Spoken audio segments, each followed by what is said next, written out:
When it comes to the Chinese Communist Party, the U.S. could be singing an alarming new tune. Oh, say can you CCP? They're really savvy about how they moved into this country and infiltrated the agriculture sector. China may very well hold your life in its hands. The last time America made an antibiotic was 2004. I called 70 different pharmacies. Everyone was like, nope.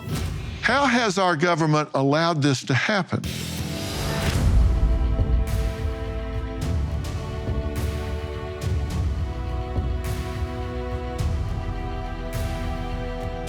When it comes to the Chinese Communist Party, the U.S. could be singing an alarming new tune.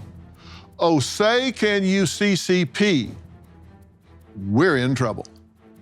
Tonight, we're breaking down China's disturbing purchase of U.S. land near key military installations, the CCP's quietly growing dominance over our agriculture and food supply chain, and the harassment of some American citizens on U.S. soil. How has our government allowed this to happen? Let me say that again. How has our government allowed this to happen? And here's something that should really give you pause. Did you know that more than 80% of the active pharmaceutical ingredients used in our medications are imported with a significant portion coming from China? That's a dependence that poses a serious risk to our health and national security. So tonight, to illustrate the gravity of the CCP's influence on the U.S., here are key interviews that you need to see. Let's start by looking at the impact on our food supply.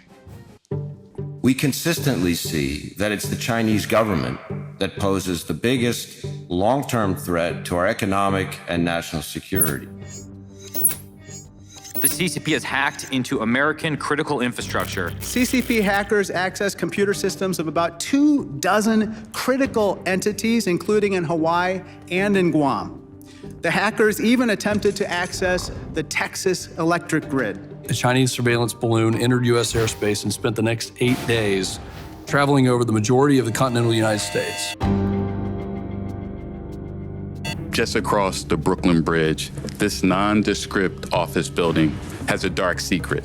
An entire floor hosted an undeclared police station of the Chinese National Police. Imagine telecommunications going down so people can't use their cell phone. People start getting sick from polluted water. Trains get derailed. Air traffic control system, port control systems are malfunctioning. This is truly an everything, everywhere, all at once scenario. We've become numb to it as a nation. It's estimated that 80% of American adults have had all of their private data stolen by the Communist Party of China. If we do not address this threat, then the CCP will have the ability to turn off the lights for everyday Americans, shut down cities, and cause massive loss of American lives. Now, I want to be perfectly clear here. I'm talking about the threat the Chinese and the CCP pose to America. I am not talking about the Chinese people or Chinese Americans, for sure. The Chinese people oftentimes are the biggest targets and victims of China's authoritarian government and ruling party. Many believe our most fundamental freedoms as Americans are at stake here. Now, John says that his freedom and livelihood is at stake as a fourth-generation farmer in Virginia. He says he may lose everything because of the Chinese government. Take a look and you'll understand.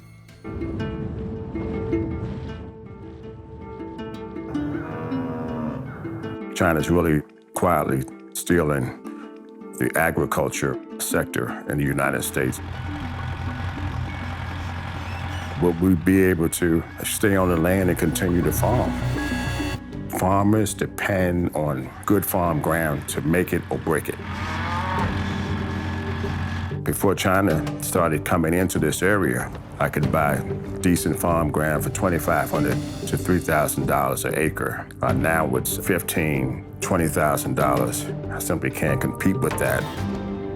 The land is everything to me. That's what my daddy told me growing up. This land is everything.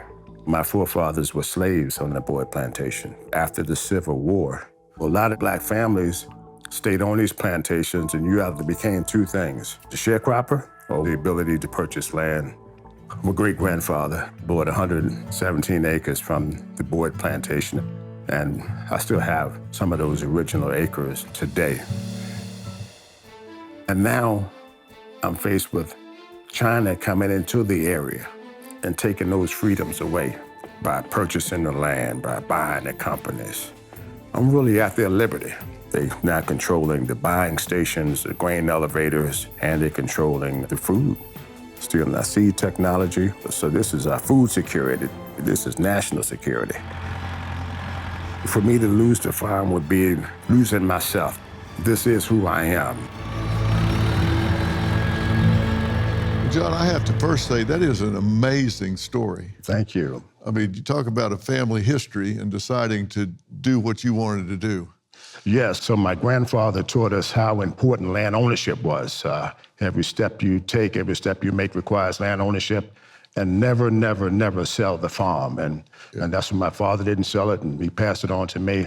And hopefully, if I can hold on, I'll be able to pass those original acres on to my children as well. And now that's being threatened. That is correct.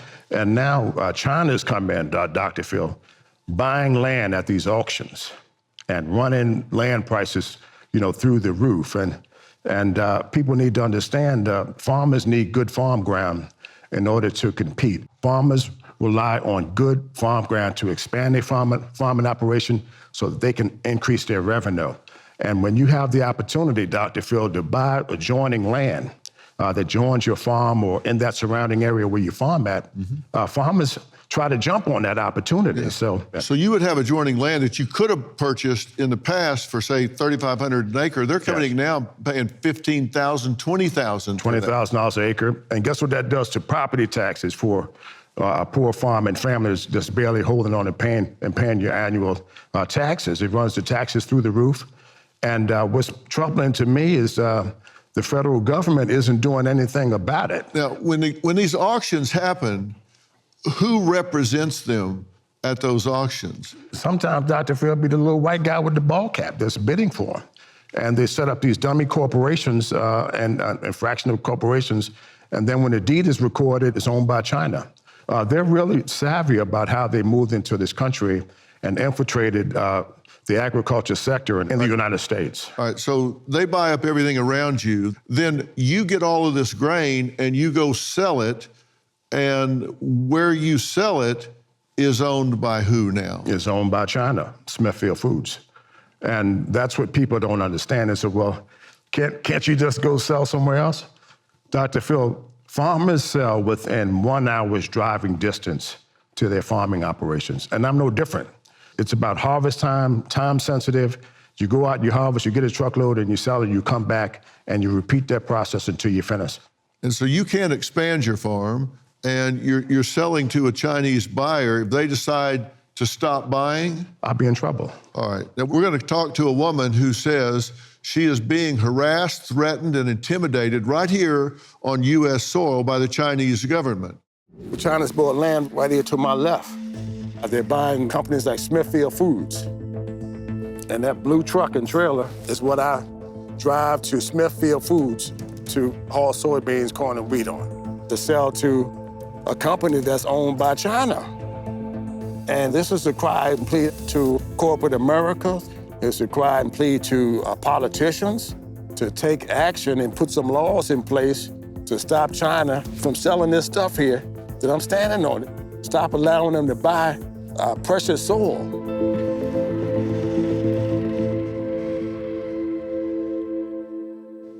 The FBI estimates China steals $225 to $600 billion with a B dollars every year in trade secrets, counterfeit goods, and pirated software. Rashawn is an American citizen who was born in East Turkestan, a province of China. Her family was persecuted in their homeland. So, hoping for a better future here in the States, she moved here when she was 21 years old. But now, she's constantly looking over her shoulder, fearing for her safety. Here's why. The Chinese Communist government is targeting my people and conducting full-fledged genocide. I am an Uyghur. My homeland was occupied in 1949 by the People's Republic of China. They're facing mass detention. Millions of people are in the concentration camps.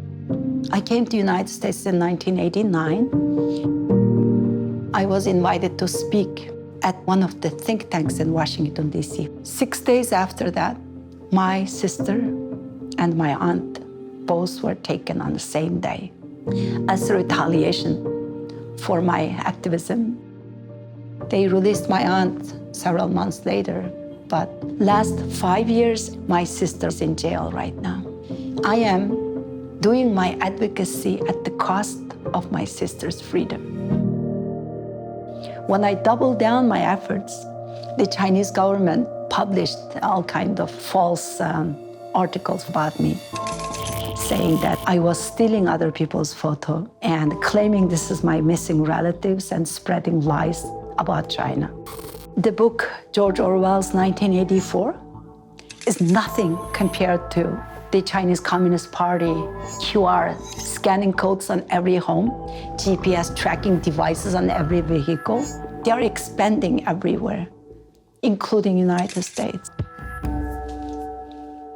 Now, Samuel is also joining us. He was born in Hong Kong, but has been a U.S. citizen for nearly 30 years. Hong Kong has been a part of China since 1987, and in 2020, Samuel became the first American on Hong Kong's most wanted list.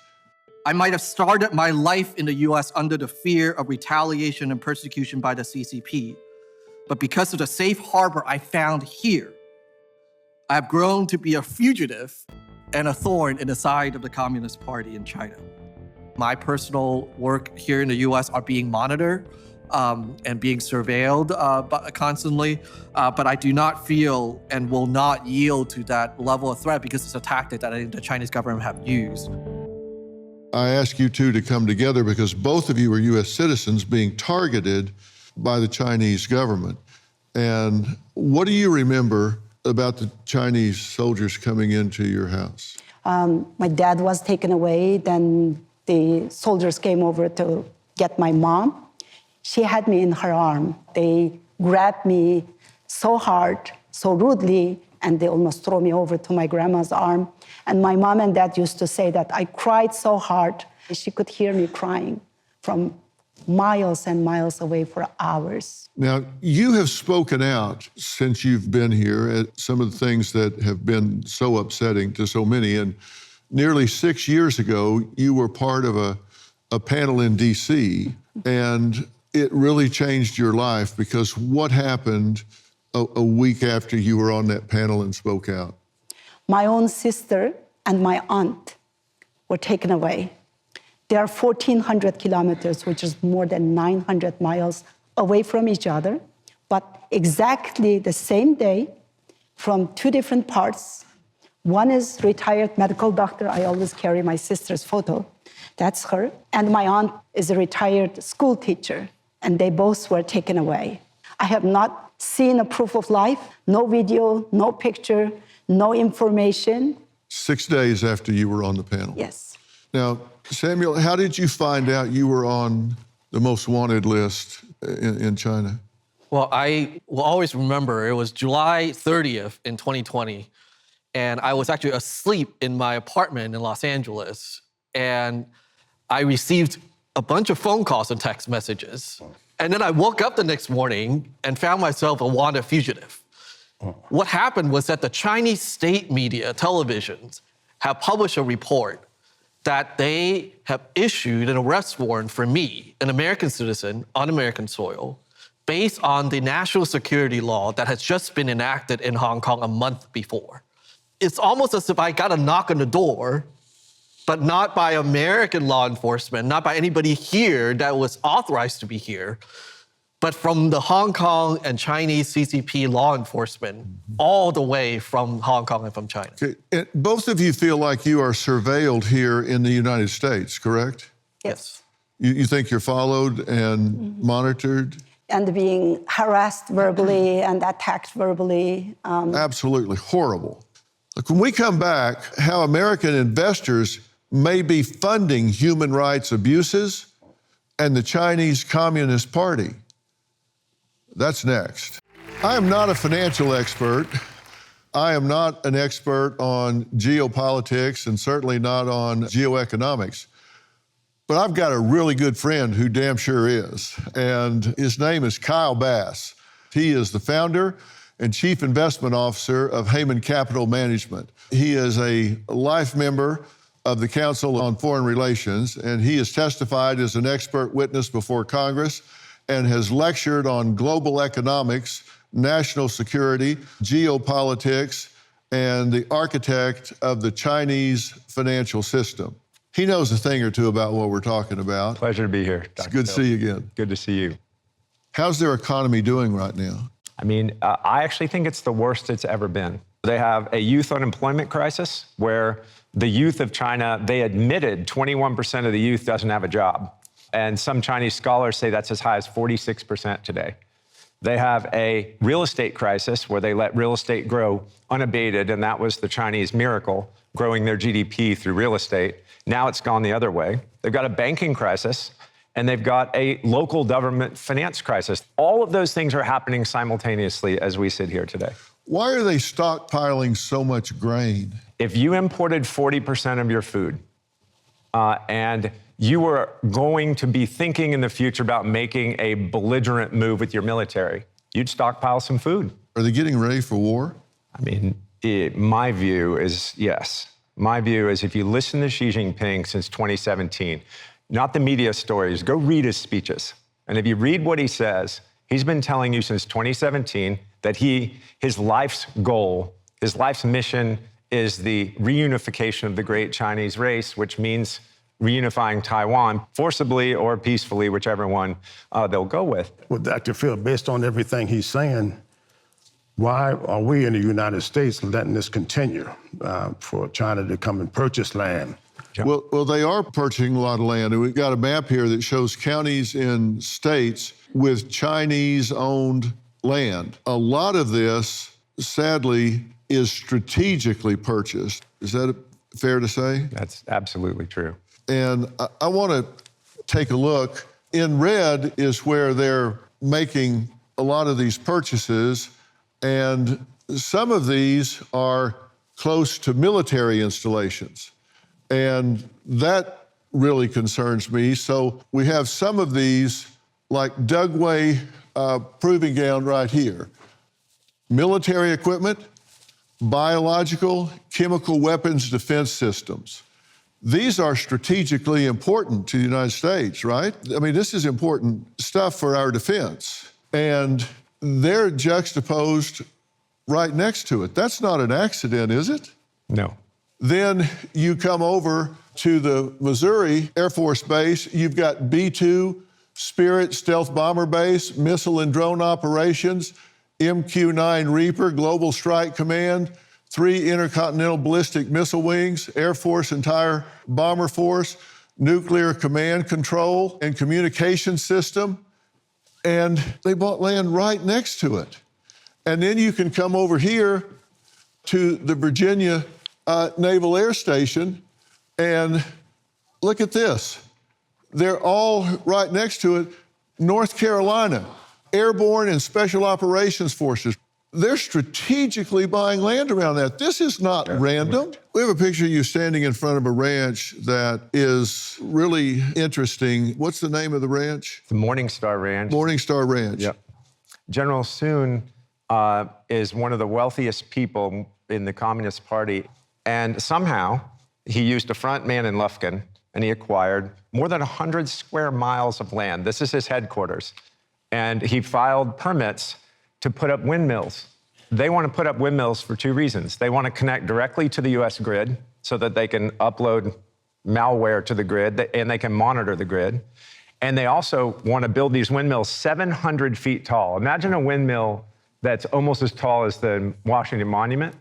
And they can put cameras up there that map the horizon, and they can map the horizon with 1 square inch of clarity right next to our largest Air Force military training base. Every Air Force pilot trains at Laughlin Air Force Base. They can map every person, every plane, every hypersonic that glides by. What it has to do is go through a process called CFIUS, the Committee on Foreign Investment in the U.S., which the U.S. Treasury is in charge of. And DOD is a piece of it. There are all these different departments that are part of CFIUS, but the U.S. Treasury runs it. Here's the problem.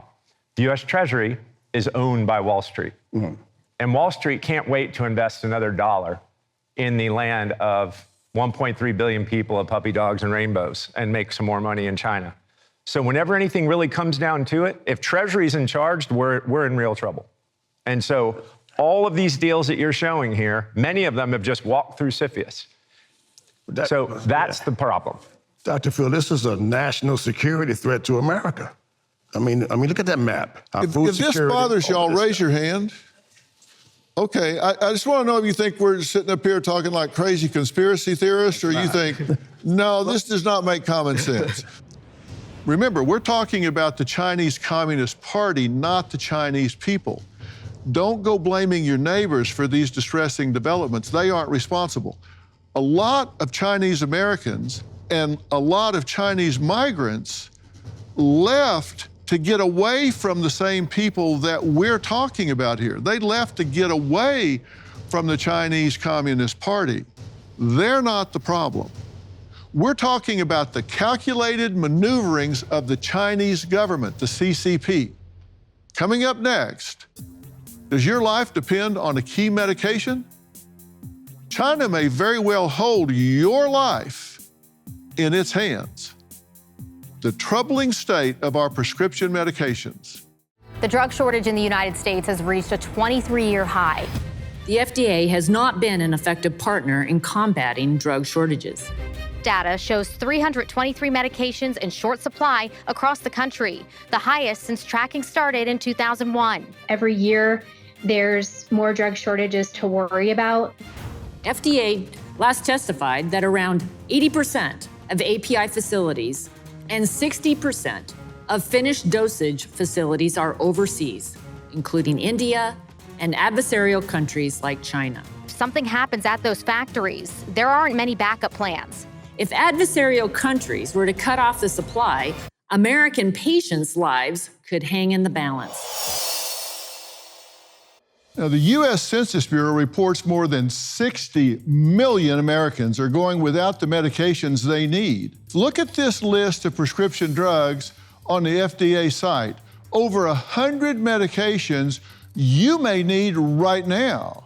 But I want to give you something else to think about. The drug shortage isn't just putting Americans' health at risk, it's exposed a dangerous vulnerability in our national security. China and India are U.S.'s primary source for pharmaceutical ingredients and account for 91% of all prescriptions written in the United States. That means the drugs you get from your local pharmacy or hospital were probably made in China or some other country. Now, if China just decides to stop exporting drugs to America, it could upend the entire U.S. health system. Phil has been a pharmacist for 26 years. He says his business is suffering because of China, and so are his customers. The drug shortage almost closed my business. Prices got so bad, availability was gone. I've watched my patients suffer. How do you tell them that their medication is not available? I find myself begging from other stores in order to get just enough to get somebody through. But there's a day coming where that's not possible. API, which is an active pharmaceutical ingredient, predominantly are made in China. There's one factory in China that produces 100 of the top 500 medications that the WHO has stated as being essential. When children's Tylenol and ibuprofen shortages happened, it was actually because the Chinese people needed the Tylenol and ibuprofen, and China gave those APIs to the Chinese people first. The strict regulations of the United States have pushed the hand of pharma to move outside the United States. The Chinese worker makes 47 cents an hour. The standard working situation inside of China doesn't require EPA standards. It doesn't have working conditions. There's no OSHA. How can the American factory, who we would love to have be making it, even start to compete with these people? Because we are so dependent on China for our drugs, this will end up being the perfect storm. It will become a bargaining chip. It will make us weak in the world. And they know that they have us because there's no place to get your generic APIs except from China. Phil the pharmacist. You call yourself the MacGyver of medications. Why? Because you have to take care of your patients. When the patient comes in, they need something, you have to figure out a way to get it for them. So if you can't just give them the straight up prescription in capsule form or pill form or whatever, then you have to compound it. You go find the ingredients and you put it together so they can get it in some form. Yeah, you don't want to have to do that. I mean, you don't get paid enough to do it. You call 6 different manufacturers, you go to every single secondary wholesaler, you do everything you can to get for them. But even then, we're failing. People are going without their medications. Yeah. Okay, explain APIs. So the API is the actual active ingredient. If you buy amoxicillin, there's amoxicillin and then there's other things in it. The amoxicillin, the actual active ingredient, is being produced majority in China and some in India. I saw a statistic that said 97% of antibiotics are coming out of China. So the last time America made an antibiotic was 2004. Seriously, now, we can't be that short-sighted. We know we have an adversarial relationship with China. So at any point, if they just said no more exporting to the US of these antibiotics, how long before we just run out? A month. Really? Economic pressures have pushed on hospitals and pharmacies to a point where you keep maybe 3 days worth of medication in your store. After 3 days, you'd be dried up from what your normal patterns are. If this is news to you, all raise your hand. Okay, that's what I thought. All right, when we come back, a young woman says she can't get the medicine she needs and it's damaged her career and her relationships. We'll be right back. An emergency shortage of hundreds of prescription drugs. This happened in part because it's not that China is withholding supply, it's that they have a monopoly on a lot of the raw material. If you think about the national security crisis that this could be, this is not just the poor chap who's developed prostate cancer. We're talking about not being able to supply medicines to our military, for example. Well, that's a big deal. Until somebody says, hey, listen, we're gonna change this, I think we're in for a disaster. Well, as you just heard from my friend Chris Como at News Nation, we're in the middle of a national drug shortage that shows no signs of improvement. 29-year-old Samantha says she's taken ADHD medication for the past 14 years, but when she found out the drug she relied on was no longer available, she says it turned her world upside down. I struggle with ADHD, and this nationwide drug shortage is real. I started calling around to different pharmacies, and I kid you not, I called 70 different pharmacies in 1 week, and not a single pharmacy within a 2-hour driving vicinity that I called had Vyvanse in stock. I started driving to different local CVS, Walgreens, different mom and pop pharmacies just to figure out if maybe I'd have better luck in person. Not a single one had it in stock, and I even had a pharmacist say to me, well, why do you need it so bad? Anybody wanted to know what it looks like to move while you have ADHD when you don't have your medication? This is what it looks like. Boxes, piles everywhere that I can't make sense of. I am in the middle of moving right now and I'm so overwhelmed and I'm stuck in freeze mode because I'm overwhelmed. And I go to my medicine cabinet to go and get my Vyvanse, and lo and behold, I have 2 pills left right now and I wish I were kidding. I am totally not trying to sound like a drama queen right now, but this Vyvanse shortage is ruining my life. Samantha, when you started trying to get the prescription refilled and they said, hey, we don't have it, you started shopping. Right? Absolutely. And so pretty soon they started looking at you like, hey, lady, what are you doing here? They thought maybe you were misusing it. Exactly. I felt like pharmacists were looking at me like I was, partaking in drug-seeking behavior. And it was very demeaning and very dehumanizing because I believe that this medication is something I need. And you say it's affected your career, your relationships, because you're a different person with and without it. Absolutely. Listen, this is a neurological disorder. For those who actually need it, who have neurological dysregulation, it's a real problem. How do you change when you're not on it? When I'm not on it, I feel chronically overwhelmed, and I feel like that has affected my home life, my relationships, my career. I am a business owner and an entrepreneur, and I work in weddings, I do makeup, and when you're dealing with people who are, about to have the most important day of their lives, you want to be, on your A game. What's her alternative? They'll probably try to change her medications to something else, but the one that she's on releases lower in the GI tract, so most people won't get that nervousness around it. It delays it a little bit. If I switched it to something else, most likely she'd be really jittery, and then she'd be a bear at the beginning of the wedding, and then she'd be fine, and then at the end of it, it would start wearing off. So each one of them have different time frames. Vyvanse works incredibly for me. It's been gone for 7 months. It's crazy. And then when it did come back, it went from being $138 a bottle, it cost me now $500 a bottle for the generic. Yeah. For the generic? For the generic. So that means on average, on my Vyvanse generic prescriptions I get right now, I'm losing $400 a prescription if I choose to take care of my patients. So you're losing hundreds of dollars when you service your patients? Yeah. All right, coming up, my next guest says during the pandemic, the U.S. Department of Defense gave his company $96 million to make personal protective equipment for American healthcare workers. It's been 3 years, and he says he's got absolutely nothing to show for it. But yet he got $96 million, so what went wrong? We're going to talk to him next. I want to reiterate tonight that we're talking about the Chinese government, not the Chinese people. I want to bring two more voices into this conversation.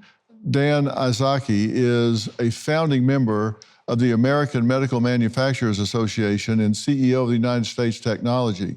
He says, as someone who manufactures PPE, this is personal protection equipment, right here in the U.S., he feels the U.S. government has abandoned him for China. And Peter Mattis is the president of Jamestown Foundation and has written and spoken extensively about the Chinese government and Chinese Communist Party. You got $96 million from the government, but that's a drop in the bucket when you're trying to compete with China, where they're paying 47 cents an hour for labor, right? Absolutely. How do you compete with that?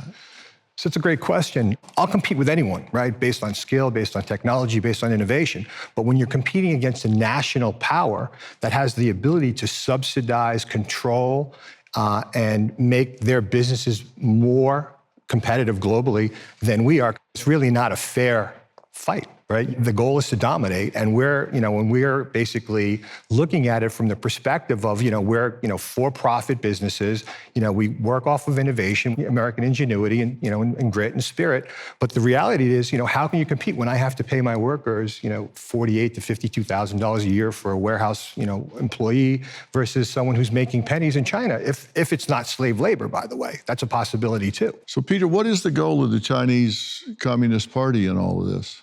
The Chinese Communist Party has been consistent for the last 100 years to take China back onto the world stage as a great power, to lead the world, and they decide what's important, and that the world will sort of funnel through Beijing rather than through the ways in which it's worked now to date. And the impact, as we're discussing here, is that nobody can compete, and therefore, are we not completely at their mercy? Well, we still have options. There's production all around the world, and many of those are much friendlier countries and ones that we can deal with. But if we don't change our attitude on this a little bit, we're going to keep seeing these problems. We keep thinking that we're dealing with a market, but there's not a market-based solution. There aren't sort of little incentives you can do when you have coercive tech transfer and intellectual property theft and blocking companies that once they're able to produce domestically in the PRC, that they'll block out foreign companies from selling into that market. It's kind of like preparing for a football game and thinking that more time on the practice field, more time in the gym and preparing is going to get you there and you'll win the game when someone's going to come along while you're in the corridor and crack your knee with a crowbar, right? We have to think about, yes, preparing for the field, but also how do you protect your knee if someone's going to break it? Yeah, so they're just not playing fair. And is there any way to compensate for that, or do you just have to become independent from China? You have to start figuring out a way to take the risks down. That when you create alternatives and you create options, it's a lot harder for someone to coerce you and to put pressure on you. Even if Beijing didn't do it deliberately, if a war broke out, all of that shipping going in and out of China is going to stop, even when it's not necessarily a deliberate effort to harm us. Well, it may not be a deliberate effort to harm us, but the result is still the same. I mean, she still can't get her medication. So what's our government doing about it?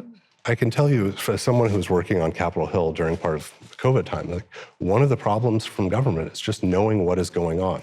And even companies don't know what is going on sort of 2 and 3 tiers down in their supply chains. Now, maybe the Department of Defense knows where the bullets and the missiles are, but in terms of the medical supply chain, there was no information. So when the White House put together the Joint Acquisition Task Force, they started to try and figure out, what do we have and what do we need? And it was shocking that that information didn't exist. And I know that, today HHS has a program where they're trying to invest and put all that data together, but that requires a lot of partnerships between government and business and bringing that all together. And hopefully they're working on it. Sounds to me like we got a bunch of people having a meeting, to plan a meeting, to create a committee, to have another meeting. Absolutely. And in the meantime, she can't get her medication. Absolutely. He can't get what he needs for his patients. Nobody's doing anything about it. Absolutely correct. Somebody needs to put verbs in their sentences and start doing something. Thank you for having this show and sort of raising this issue, because once I think people understand how desperate the situation is, maybe that will cause our lawmakers to be more involved and more incentivized to make the changes that are required. Because we do have a path forward. We can manufacture stuff in America. If we're allowed to compete fairly, we'll crush. It's not a problem. All day long, we'll compete. But if you're competing against someone that's got a 100-year time horizon who wants, global dominance, and we're not responding to them in the same ways, then we can't, and we'll never have an industry here. What do you think needs to happen? One, if we want to protect industry, we have to actually, as much as we don't want to think about tariffs and other forms, we actually have to block off what's there. One of the reasons why we have SpaceX is because we blocked China out of the commercial space industry, and we did it decades ago because of how closely linked it is to the military. We created a space for someone like Elon Musk to come and mobilize resources and gather people together and to see a market and to go forth. And now they're chasing us. The Chinese have a number of commercial space companies trying to catch up.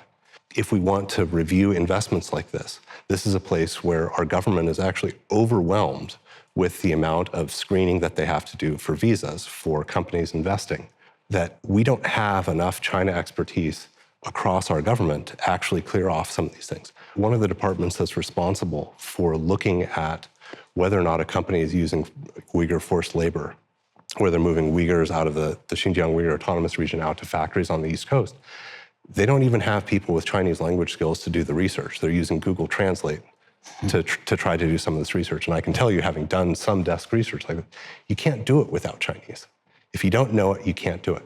So in some sense, it's about building our entire competence for dealing with China, not just at a place like the State Department or the Defense Department where we think it's normal, but in places like HHS, in Treasury, in Commerce, and Department of Homeland Security. Because many of these problems are too big to give it to just one person and say, okay, here's your part, here's your part. No one can do the whole thing by themselves. Well, maybe we don't need 86,000 more IRS agents to harass the population. Maybe let's hire those people to protect the country from our foreign adversaries instead. It's shocking to me that we're the only ones talking about this. That's why I launched this network, to talk about things that other people were either afraid to talk about or didn't have interest in talking about. This affects every one of you, me, every one of you at home. You get sick and can't get the medications that you need, which is the case right now for a whole lot of people. That's a problem. So this is a call to action. Let's do something with this. Join the Merritt Street Army here, and let's start making some noise. There's one show I especially want you to check out. Morning on Merritt Street is hands down the best way to start your day. It's packed with news and entertainment, and most importantly, unique and fascinating ways to improve your life. And it's also a ton of fun. Join Dominique and Fanchon every morning at 8/7 Central on Mornings on Merritt Street, wherever you watch. And of course, you can always watch for free on Merit Plus app. Just go to the Apple Store or Google Play and you can download it for free. I want to thank all of my guests for being here tonight. My new book, We've Got Issues, How Americans Can Stand Strong for This Country's Soul and Sanity, is on sale everywhere books are sold right now, and it talks about this very thing. If you don't have a copy, you should get one. For more information about tonight's show, log on to drphil.com. Thanks for watching. We'll see you next time.